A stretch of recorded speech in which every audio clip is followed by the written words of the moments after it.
நிகழ்ச்சியில் பங்கேற்க மயிலாடுதுறைக்கு முதலமைச்சர் மு.க. ஸ்டாலின் பயணம். எழும்பூரில் இருந்து ரயிலில் பயணம் செய்த முதலமைச்சரை வாழ்த்தி வழி அனுப்பிய திமுக தொண்டர்கள்.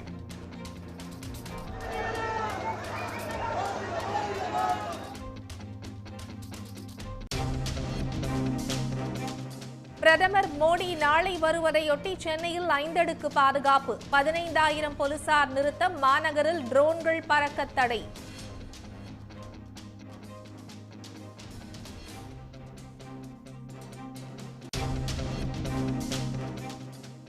பீகார் தலைநகர் பாட்னாவில் இந்தியா கூட்டணி தலைவர்கள் பங்கேற்ற மாபெரும் பொதுக்கூட்டம்.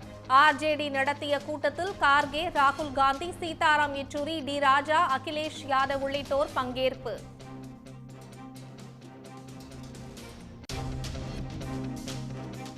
மக்களவை தேர்தலில் 25 தொகுதிகளில் நேரடியாக போட்டியிட அதிமுக திட்டம். பாமக மற்றும் தேமுதிக கட்சிகளுக்கு 10 தொகுதிகளை வழங்க திட்டமிட்டுள்ளதாகவும் தகவல்.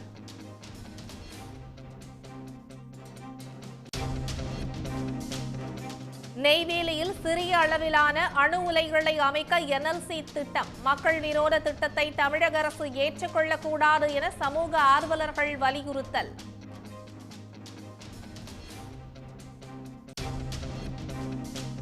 விஷ்ணு பகவானின் அவதாரம் ஐயா வைகுண்டர் என்ற ஆளுநரின் கருத்துக்கு கடும் கண்டனம். ஆளுநரின் ஸ்டிக்கர் ஒட்டும் அரசியலை எதிர்ப்பதாக அர்ச்சகர் பயிற்சி பெற்ற மாணவர்கள் சங்கம் அறிக்கை. போதைப் பொருள் புழக்கத்தை கட்டுப்படுத்த எடப்பாடி பழனிசாமி வலியுறுத்தல். அனைத்து மாவட்ட தலைநகரங்களிலும் அதிமுக சார்பில் நாளை ஆர்ப்பாட்டம் நடைபெறும் என அறிவிப்பு.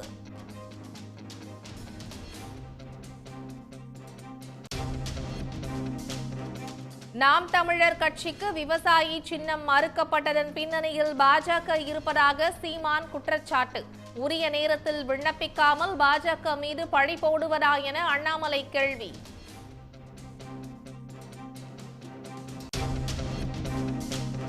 வார விடுமுறையை கொண்டாட கொடைக்கானலில் குவிந்த சுற்றுலா பயணிகள்.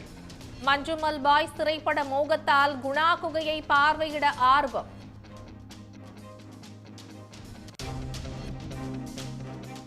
புதுச்சேரியில் எம்ஜிஆர், ஜெயலலிதா படங்களுடன் பாஜக வாக்கு சேகரிப்பு. பாஜகவினரின் செயல்பாடுகள் வெட்கக்கேடானது என்று முன்னாள் அமைச்சர் ஜெயக்குமார் கடும் கண்டனம்.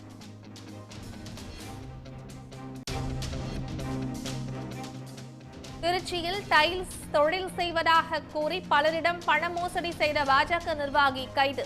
பணத்தை திருப்பி கேட்டவர்களை மிரட்டி வந்த நிலையில் போலீசார் கைது விசாரணை.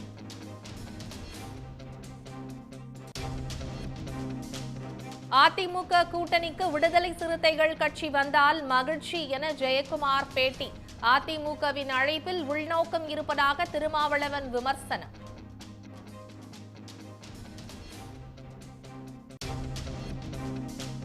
வரும் 6ஆம் தேதி டெல்லி முற்றுகை பேரணி மீண்டும் தொடங்கும் என விவசாய சங்கங்கள் அறிவிப்பு. 10ஆம் தேதி ஒன்றிய அரசை கண்டித்து நாடு முழுவதும் ரயில் மறியல் போராட்டம்.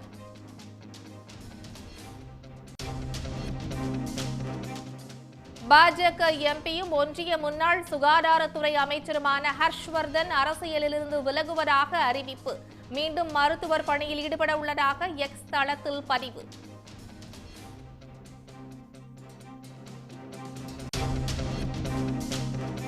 ஜம்மு காஷ்மீரில் வீடு வீடாக சென்று போலியோ சொட்டு மருந்து வழங்கிய சுகாதாரத்துறை பணியாளர்கள்.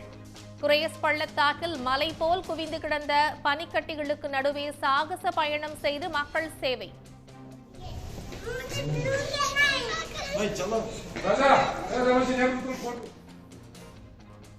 மயிலாடுதுறை மாவட்டத்தில் நடைபெறவுள்ள மாவட்ட ஆட்சியர் அலுவலக கட்டடம் திறப்பு உள்ளிட்ட அரசு நிகழ்ச்சிகளில் பங்கேற்க முதலமைச்சர் மு.க. ஸ்டாலின் சென்னையிலிருந்து ரயில் மூலம் புறப்பட்டுச் சென்றார். சென்னை எழும்பூர் ரயில் நிலையத்திற்கு வந்த முதலமைச்சர் மு.க. ஸ்டாலினுக்கு அங்கு திரண்டிருந்த திமுக தொண்டர்கள் உற்சாக வரவேற்பளித்தனர்.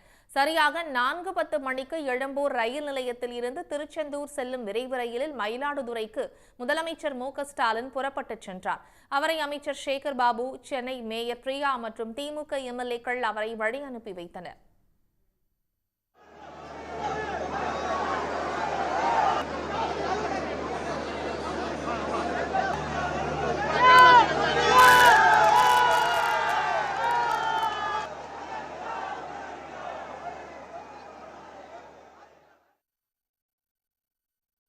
மயிலாடுதுறைக்கு இன்று இரவு 8:50 மணியளவில் சென்றடையும் முதலமைச்சர் ஸ்டாலின் உறவினர் வீட்டில் இன்று இரவு ஓய்வெடுக்கிறார்.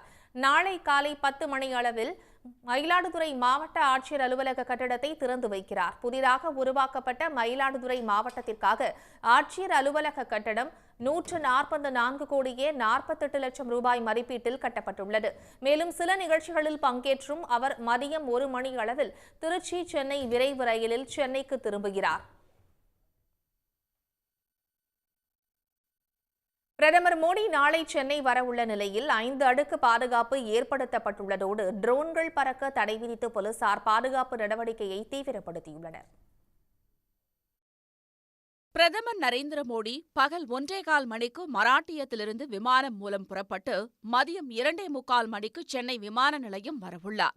அங்கிருந்து ஹெலிகாப்டர் மூலம் கல்பாக்கம் செல்லும் அவர் பிற்பகல் 3:30 மணி முதல் 4:15 மணி வரையில் கல்பாக்கம் அணு உலை ரியாக்டர் மேம்பாட்டு திட்டத்தை பார்வையிடுகிறார்.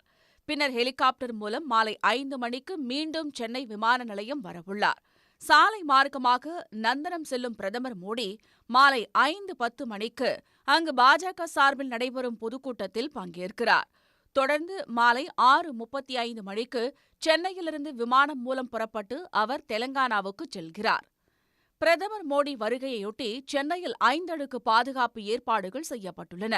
மேலும் சென்னையில் வரும் ஏப்ரல் 29ஆம் தேதி வரை ட்ரோன்கள், ஆளில்லா வான்வழி வாகனங்கள் பறப்பதற்கு தடை விதிக்கப்பட்டுள்ளது. இதனை மீறும் நபர்கள் மீது சட்டப்படி கடும் நடவடிக்கை எடுக்கப்படும் எனவும் சென்னை காவல்துறை எச்சரிக்கை விடுத்துள்ளது. கல்பாக்கம் அணுமின் நிலையத்தில் ஈநுலை அமைக்கும் திட்டத்தை ஒன்றிய அரசு கைவிட வேண்டும் என்று மதிமுக பொதுச் செயலாளர் வைகோ வலியுறுத்தியுள்ளார். செங்கல்பட்டு மாவட்டம் கல்பாக்கம் அணுமின் நிலையத்தில் 500 மெகாவாட் திறன் கொண்ட மாதிரி அதிவேக ஈநுலையை பாவனி நிறுவனம் கடந்த 2003ஆம் ஆண்டு முதல் கட்டி வருகிறது. இந்த ஈநுலையின் எரிபொருள் நிரப்பும் பணிகளை பிரதமர் மோடி நாளை திறந்து வைக்க உள்ளதாக கூறப்படுகிறது. இந்நிலையில் இத்திட்டத்தை கைவிட வலியுறுத்தி வைகோ அறிக்கை வெளியிட்டுள்ளார். அதில் புளுட்டோனியத்தை எரிபொருளாக கொண்ட இத்தொழில்நுட்பம் ஆபத்தானது என்று உலக நாடுகளே அதனை கைவிட்டு விட்டதாக சுட்டிக்காட்டியுள்ளார். இதன் காரணமாகவே கடந்த 2004ஆம் ஆண்டு தொடங்கப்பட்ட திட்டம் தாமதமாகி வந்த நிலையில் நடப்பாண்டு டிசம்பருக்குள் பயன்பாட்டிற்கு கொண்டுவர ஒன்றிய அரசு தீவிரம் காட்டுவதாகவும் கூறியுள்ளார். திட்டம் தாமதத்தால் ஈநுலைக்கான செலவும் 2 மடங்காக உயர்ந்து 7,700 கோடி ரூபாயாக அதிகரித்திருப்பதை WNISR அறிக்கை வாயிலாக வைகோ சுட்டிக்காட்டியுள்ளார். அத்துடன் உலையிலிருந்து வெளியேற்றப்படும் கழிவுகள் அணு ஆயுதங்கள் தயாரிக்க பயன்படுத்தப்படலாம் என்ற சந்தேகத்தையும் எழுப்பியுள்ளார். தமிழ்நாட்டிற்கு வெள்ள பாதிப்பு நிதி, எய்ம்ஸ் மருத்துவமனை கட்டுமானம் போன்ற கோரிக்கைகளை கண்டுகொள்ளாத ஒன்றிய அரசு மனிதர்களுக்கு ஆபத்தான நியூட்ரினோ, ஹைட்ரோ கார்பன் போன்ற திட்டங்களையே திணிக்க நினைப்பதாக வைகோ குற்றஞ்சாட்டியுள்ளார். சென்னை மற்றும் வட தமிழ்நாட்டை பாதிக்கும் இத்திட்டத்தை ஒருபோதும் அனுமதிக்காதவாறு தமிழ்நாடு அரசு முனைந்து தடுத்து நிறுத்தவும் வைகோ கேட்டுக் கொண்டுள்ளார். இதனிடையே ஊடகங்களில் வெளியான தகவல்படி பிரதமர் மோடி ஈநுலையை திறந்து வைத்தால் பெரும் போராட்டத்தை நடத்துவோம் என கல்பாக்கம் மக்கள் எச்சரித்துள்ளனர். ஏற்கனவே கதிர்வீச்சு பாதிப்பால் அவதிப்படும் தங்களுக்கு சிகிச்சை அளிக்க சிறந்த மருத்துவமனை கூட இல்லை என்றும் அவர்கள் கவலை தெரிவிக்கின்றனர். இந்த ரியாக்டர் அதனால பாதிப்பு அதிகம். நாங்கள் தான் இந்த இடத்துல சதுரங்கப்பட்டியமாக இருக்கட்டும், கல்பாக்கமாக இருக்கட்டும், பாதிப்பு அதிகம். இந்த இடத்துல பாதிப்பு நாங்கள் தான் அந்த ரேடியேஷனை வாங்கிட்டு இருக்கோம். சரிங்களா? ஒரு குழந்தையும் ஊனமாக தான் பிறகுது. வேலைக்கு போகிறவங்களுக்கு கழுத்தில் தொண்டை கேன்சரு அந்த மாதிரி எல்லாமே வருது. அதனால் இதெல்லாம் எங்களுக்கு சென்ட்ரல் கவர்மெண்ட்டு எதனா பண்ணணும். கல்பாக்கம் பகுதியில் 2004இல் இந்த பாவினி நிறுவனம் 500 மெகாவாட் திறன் கொண்ட இந்த நிலையத்தை துவக்கப்பட்டது. இது 2010 இது செயல்பாட்டுக்கு வரும் என்று அறிவிக்கப்பட்ட நிலையில் 2024 இப்போது தொடங்கியிருக்கக்கூடிய நிலை வரைக்குமே இவர்களால் இதை தொடங்க முடியவில்லை. இது தொடங்க முடியாததுக்கான காரணம் விசாரிக்கப்படும் போது இது இந்தியாவிலேயே முதல் அதிவேக ஈனு உலை. இது மாதிரியான எங்குமே இது போன்ற ஒரு அணு உலை, அதிவேக அணு உலை இல்லை, வேக அணு உலை இல்லை என்பது ஒரு முக்கியமான செய்தி. அது மட்டுமல்ல, இது உலக நாடுகளில் எங்குமே இயங்கவில்லை. இன்றைக்கு அமெரிக்கா, ஜப்பான் போன்ற அறிவியலில் முன்னேறிய நாடுகளில் கூட இந்த அதிவேக ஈநுலை இயங்கவில்லை என்பது தான் இதில் முக்கியமான செய்தி. ஜப்பானில் மான்சூ என்கின்ற ஒரு இடத்துல இந்த அணு உலை தீ விபத்துக்குள்ளாயிருக்கு. இது வந்து ஒரு திரவ சோடியத்தை எரிபொருளாக கொண்டது என்று சொல்கின்றார்கள். இந்த திரவ சோடியம் எப்போது வேண்டுமானாலும் தீப்பிடித்து கொள்ளக்கூடிய ஒரு ஆபத்து நிறைந்தது. இது வந்து ஜப்பானில் இந்த மான்சு என்ற இடத்துல தீ விபத்து ஏற்பட்டதால் அந்த அணு உலை அங்கே வேக அணு உலை மூடப்பட்டிருக்கிறது. அப்போ இந்த உலகத்தில் எங்கேயுமே வெற்றிகரமாக இயங்காத ஒரு தொழில்நுட்பத்தை இன்றைக்கு கல்பாக்கத்தில் கொண்டு வந்து அதை இயங்க வைப்பதற்காக இன்றைக்கு 10 ஆண்டுகளுக்கு மேலாக தேங்கி கிடந்தது. என்ன நடந்தது என்றே தெரியாத ஒரு நிலையில் இன்றைக்கு அவர் ரகசியமாக தொடங்கி வைக்குவதனுடைய திட்டம் என்ன என்பதுதான் இன்றைக்கு மக்கள் முன்னால் எழுந்திருக்கக்கூடிய ஒரு முக்கியமான கேள்வி. இது ஒரு நல்ல திட்டம், பாதுகாப்பான திட்டம், மக்களுக்கு எந்த சுற்றுச்சூழல் பாதிப்பும் இல்லை, எந்த பாதிப்பும் ஏற்படாது என்று சொன்னால் எல்லாவற்றையும் அறிவித்து விட்டு இந்த திட்டத்தை இந்த காரணங்களால் இப்படி நாங்கள் தொடக்கி வைக்கிறோம் அப்படின்றத அறிவிச்சுட்டு பிரதமர் வந்து திறக்கலாம். ஆனால் எதுவுமே இல்லாமல் இப்படி ரகசியமாக திறப்பதனுடைய மர்மம் என்ன? ஒரு புதிய அணு உலையை உலகத்தில் தோல்வியடைந்த ஒரு தொழில்நுட்பமான இந்த அதிவேக பிஎஃப்பிஆர் என்று சொல்லக்கூடிய புரோட்டோடைப் பிரீடர் ரியாக்டரை கல்பாக்கத்தில் திறப்பது என்பது ஆபத்தான ஒரு நிகழ்வு. இது குறித்து தமிழ்நாடு அரசு இதில் தலையிட வேண்டும் என்பதுதான் எங்களுடைய மிக முக்கியமான கோரிக்கை. எங்களுக்கு ஒரு பள்ளி குழந்தைகளை படிக்க வைப்பதற்கோ இல்லை கல்லூரி சேர்ப்பதற்கோ இல்லை குழந்தை குட்டிகளுக்கு திருமணம் செய்வதற்கு கூட எங்களுடைய சொந்த நிலங்களை 1 சென்ட் 2 சென்ட் விற்க வேண்டும் என்றால் கூட மிகப்பெரிய அது தடையாக இருக்கிறது. அதை வைத்து வங்கிகளில் லோன் கடன் கூட பெற முடியவில்லை. அப்படிப்பட்ட ஒரு தடையை ஏற்படுத்தியிருக்கிறார்கள். ஏன் அந்த தடையை ஏற்படுத்த வேண்டும் என்கிற சந்தேகம் எங்களுக்கு எழுகிறது. ஆகவே இந்த மாண்புமிகு பிரதமர் நாளை வந்து இந்த கல்பாக்கம் அணு உலையில் திறக்கக்கூடிய அந்த அணு உலை என்பது மக்களுக்கு பெரிய அளவில் ஆபத்தை ஏற்படுத்தும். இது கண்டிக்கத்தக்கது. இதை எதிர்த்து தொடர்ச்சி நாங்கள் களத்தில் நின்று போராடுவோம் என்பதை இதன் மூலம் நாங்கள் தெரிவித்துக் கொள்ள கடமைப்படுகிறோம். இத்திட்டம் மிகவும் ஆபத்தானது என்று எச்சரித்த பூவுலகின் நண்பர்கள் அமைப்பு தமிழர்களை சோதனை எலிகளாக்க பிரதமர் மோடி முயற்சிப்பதாக குற்றஞ்சாட்டியுள்ளார். பன்னாட்டு அணுசக்தி முகமையின் கீழ் வராத இந்த ஈநுலைகளை உடனடியாக கைவிடவும் அந்த அமைப்பு வலியுறுத்தியுள்ளது. நாடாளுமன்ற தேர்தலில் 25 தொகுதிகளில் நேரடியாகவும் 5 தொகுதிகளில் கூட்டணி கட்சி வேட்பாளர்களை இரட்டை இலை சின்னத்திலும் நிறுத்த அதிமுக தலைமை திட்டமிட்டுள்ளதாக தகவல் வெளியாகியுள்ளது. திமுக கூட்டணியில் தொகுதி பங்கீடு கிட்டத்தட்ட இறுதியாகியுள்ள நிலையில் அதிமுக தரப்பில் கூட்டணியை இறுதி செய்வதில் தாமதம் நிலவுகிறது. பாமக, தேமுதிக ஆகிய கட்சிகளுடன் பேச்சுவார்த்தை நடத்தி வரும் அதிமுக புதுச்சேரியை உள்ளடக்கிய மொத்தம் 40 தொகுதிகளில் 25 இடங்களில் நேரடியாக போட்டியிட திட்டமிட்டுள்ளதாக தகவல் வெளியாகியுள்ளது. அத்துடன் 5 தொகுதிகளை பிற சிறிய கூட்டணி கட்சிகளுக்கு ஒதுக்கி அவற்றை இரட்டை இலை சின்னத்தில் போட்டியிட வைக்கவும் முடிவு செய்துள்ளதாக செய்திகள் வெளியாகின்றன. அதாவது எஸ்டிபிஐ கட்சிக்கு மத்திய சென்னை தொகுதி, சமத்துவ மக்கள் கட்சிக்கு நெல்லை தொகுதி, புரட்சி பாரதம் கட்சிக்கு திருவள்ளூர் தொகுதி, மூவேந்தர் முன்னேற்ற கழகத்திற்கு மயிலாடுதுறை, புதிய தமிழகம் கட்சிக்கு தென்காசி தொகுதியை ஒதுக்கி இரட்டை இலை சின்னத்தில் போட்டியிட வைக்க அதிமுக திட்டமிட்டுள்ளதாக தெரிகிறது. மீதமுள்ள 10 தொகுதிகளில் பாமகவுக்கு 6 அல்லது 7 தொகுதிகளும், தேமுதிகவுக்கு 3 அல்லது 4 தொகுதிகளும் ஒதுக்க அதிமுக திட்டமிட்டுள்ளதாக தகவல்கள் வெளியாகின்றன. நாம் தமிழர் கட்சியின் விவசாயி சின்னம் பறிக்கப்பட்டதன் பின்னணியில் பாஜக இருப்பதாக சீமான் குற்றம் சாட்டியிருந்தார். இதற்கு பதிலளித்துள்ள அண்ணாமலை, சின்னம் கேட்டு சீமான் ஏன் முன்கூட்டியே விண்ணப்பிக்கவில்லை என கேள்வி எழுப்பியுள்ளார். கட்சிக்கு சின்னம் பெறும் நடைமுறை சீமானுக்கு தெரியுமா என்றும் அவர் கேள்வி எழுப்பியுள்ளார். நான் எளிய பிள்ளைகள் நாங்கள் போராடி உண்டியல் குலுக்கி பிச்சை எடுத்து சூரட்டி ஒட்டி சின்னத்தை கொண்டு மக்கள்கிட்ட சேர்க்கும்போது நீ தூக்கி இன்னொருத்தண்ட கொடுக்குறேன். நீங்கள் எல்லாம் நீங்கள் வச்சுக்கிறீங்க, அவன் போட்டியிட மாட்டான். அந்த சின்னத்தில் போட்டிட்டாலும் ஒரு இடத்துல கூட அவன் 100-200 ஓட்டுக்கு மேலே போக மாட்டான். ஏன் கொடுக்குறப்போ? என்னை சிதைக்கணும், என் வாக்குகள் கட்ட குறைக்கணும்னு தானே நீங்கள் பண்ணுறீங்க. அது இங்கே இருக்கிற பாரதிய ஜனதா தலைமைக்கு ஒன்றும் சம்மந்தம் இல்லையா? இங்கே இருக்கிறவங்களுக்கு தெரியாதா? கர்நாடகாவில் இருக்கிறவங்க தலைவர் PL சந்தோஷுக்கு இதுக்கு எந்த தொடரும் இல்லையா? ஏன் இதை மகாராஷ்டிராவில் கொடுக்கல ஒருத்தருக்கு, ஏன் குஜராத்தில் கொடுக்கல? 1/2 கிலோமீட்டருக்கு கர்நாடகாவில் ஒருத்தனுக்கு கட்சி இல்லை, கடிதத்தால் கட்சிக்காரனுக்கு எது கொடுக்கணும்? எது கொடுக்கணும்? சின்னத்தை விடு, நியாயத்தை பேசு. ஏன் கொடுத்த நீ? இன்னும் தேர்தல் தேதியை அறிவிக்கல, அதுக்கு எதுக்கு அவனுக்கு எதுக்கு சின்னம்? எதுக்கு சின்னம்? எதுக்கு கொடுத்தீங்க? இவ்வளவு கேள்வி இருக்கு பாருங்க.